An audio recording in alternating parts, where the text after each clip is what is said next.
Hi నమస్తే welcome to Myra Media. నేను మీ కేవీఆర్. చంద్రబాబు గారి పాలన అంటేనే ఇక అదొక యూటర్న్ పాలిటిక్స్. ఇచ్చిన హామీకి దిక్కుమోకు ఉండదు. పైగా ఎవరైనా ఆ హామీల గురించి, ఆ డిమాండ్ల గురించి అడిగితే దబాయింపులు, బెదిరింపులు ఇవన్నీ ఆయన మూడు టర్ముల పాలనను చూసిన వాళ్ళకి అందరికీ తెలుసు.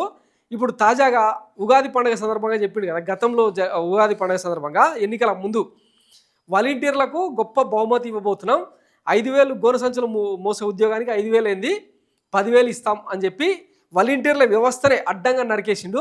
ఇప్పుడు తాజాగా విలేజ్ సెక్రటేరియట్ల మీద పడి మొత్తం భారీగా కుదించేసారనమాట. దాని తాలూకు జీవో ఇప్పుడు సోషల్ మీడియాలో పెద్ద ఎత్తున వైరల్గా మారుతుంది. ఇంచుమించు 1,00,000 మందిని ఎగ్గొట్టే కుట్ర అనమాట. 20 లక్షల జాబ్ల గురించి అడగొద్దు, ఉన్న జాబ్లను ఊడబీక్తా ఉన్నారు అనమాట.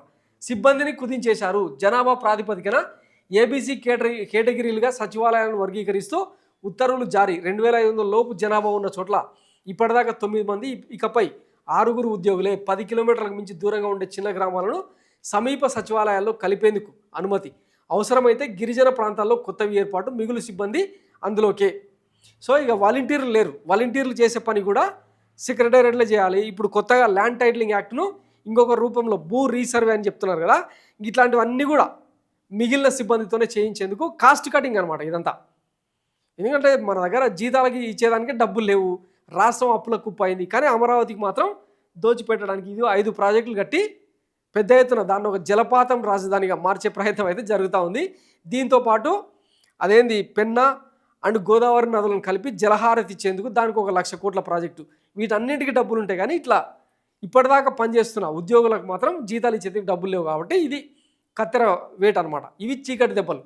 ఇంకా రాబోయే రోజుల్లో చాలా ఉంటాయి అనమాట. 20 లక్షల ఉద్యోగాలు ఎందుకు ఇవ్వట్లేదు అని అడగొద్దు. దావోస్లో పెట్టుబడుల గురించి మనం మాట్లాడొద్దు. వాళ్ళ ఇష్టానుసారం అనమాట. ఎందుకంటే 164 సీట్లు ఇచ్చిన పాపానికి ఇంక ఇట్లా వరుస దెబ్బలు అన్నట్టు అనుభవించండి.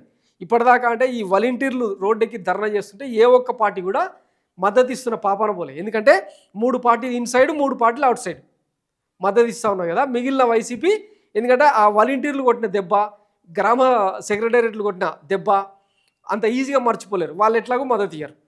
సో అందరు కలిసి ఇంకా వాలంటీర్లు వాళ్ళ కుటుంబాలను రోడ్డున పడేశారు అనమాట. అనుభవించండి. మనం అంటే పలావు అని దూరం పెట్టుకున్న పాపానికి, కాలుతో తన్నుకున్న పాపానికి అనుభవించాల్సింది.